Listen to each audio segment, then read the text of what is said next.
একটি শহর যেখানে গ্রামের ভেতরেও দেখা যায় বিলাসবহুল অট্টালিকা, যেখানে হাজার হাজার কোটি টাকা আসে বিদেশ থেকে, যেখানে অনেক পরিবারের স্বপ্নের ঠিকানা লন্ডন। বাংলাদেশের উত্তর পূর্বের এই অঞ্চলটির নাম সিলেট। কিন্তু প্রশ্ন হলো, কিভাবে বাংলাদেশের একটি সাধারণ অঞ্চল পরিণত হলো প্রবাসীদের শহরে, আর কিভাবে হাজার মাইল দূরের একটি দেশ যুক্তরাজ্য বদলে দিল সিলেটের অর্থনীতি, সংস্কৃতি, এমনকি মানুষের জীবনধারাও। আজকের সিলেটকে বুঝতে হলে আমাদের ফিরে যেতে হবে প্রায় 100 বছর পেছনে। ব্রিটিশ আমলে সিলেট ছিল আসাম প্রদেশের অংশ। সে সময় অনেক সিলেটি যুবক কাজ নেন ব্রিটিশ জাহাজে। তাদের বলা হতো লাস্কার। এই লাস্কাররাই প্রথম ইউরোপ, বিশেষ করে ব্রিটেনে পৌঁছান। অনেকেই পরে লন্ডনে থেকে যান। শুরু হয় সিলেটিদের যুক্তরাজ্যে বসবাসের ইতিহাস। দ্বিতীয় বিশ্বযুদ্ধের পর ব্রিটেনে শ্রমিক সংকট দেখা দেয়, আর তখন হাজার হাজার সিলেটি পাড়ি জমান যুক্তরাজ্যে। বিশেষ করে লন্ডনের টাওয়ার হ্যামলেটস এলাকায় গড়ে ওঠে বিশাল সিলেটি কমিউনিটি। আজ ব্রিটেনে বসবাসরত বাংলাদেশিদের বড় অংশই সিলেটি বংশোদ্ভূত। কিন্তু এই অভিযান শুধু মানুষকে বদলায়নি, বদলে দিয়েছে পুরো সিলেট অঞ্চলকে। কারণ প্রবাসীরা দেশে পাঠাতে শুরু করেন অর্থ, যাকে আমরা বলি রেমিটেন্স।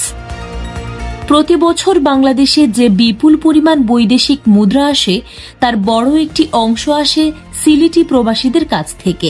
এই অর্থ শুধু পরিবারের জীবন বদলায়নি, এটি বদলে দিয়েছে পুরো অঞ্চলের অর্থনীতি। এক সময় গ্রামের কাঁচা রাস্তার পাশে আজ দাঁড়িয়ে আছে বিলাসবহুল বাড়ি, যেগুলো স্থানীয়ভাবে পরিচিত লন্ডনী বাড়ি নামে। অনেক এলাকায় এমন বাড়ি দেখা যায় যা দেখতে ইউরোপীয় ভিলার মতো। মজার বিষয় হলো, এই বাড়িগুলোর অনেকগুলোতেই বছরের বড় সময় কেউ থাকে না, কারণ মালিকরা থাকেন লন্ডনে।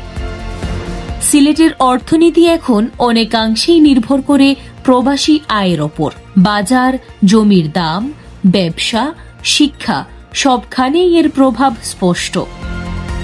এক সময় যেখানে কৃষিভিত্তিক অর্থনীতি ছিল প্রধান, আজ সেখানে তৈরি হয়েছে এক ভিন্ন বাস্তবতা। সিলেটের অনেক পরিবারে বিদেশে থাকা একজন সদস্যই পুরো পরিবারের প্রধান অর্থনৈতিক শক্তি। ফলে বদলে গেছে মানুষের জীবনযাত্রা, বাড়ছে বিলাসী জীবনধারা, বাড়ছে বিদেশমুখী স্বপ্ন। অনেক তরুণের কাছে এখনো লন্ডন যাওয়া মানে সফলতার প্রতীক।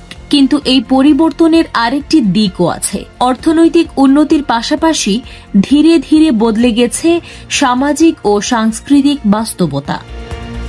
সিলেটের ভাষা, খাবার, পোশাক, এমনকি বিয়ের আয়োজনেও দেখা যায় ব্রিটিশ প্রভাব। অনেক পরিবারে বাংলা ও ইংরেজি মিশিয়ে কথা বলা হয়।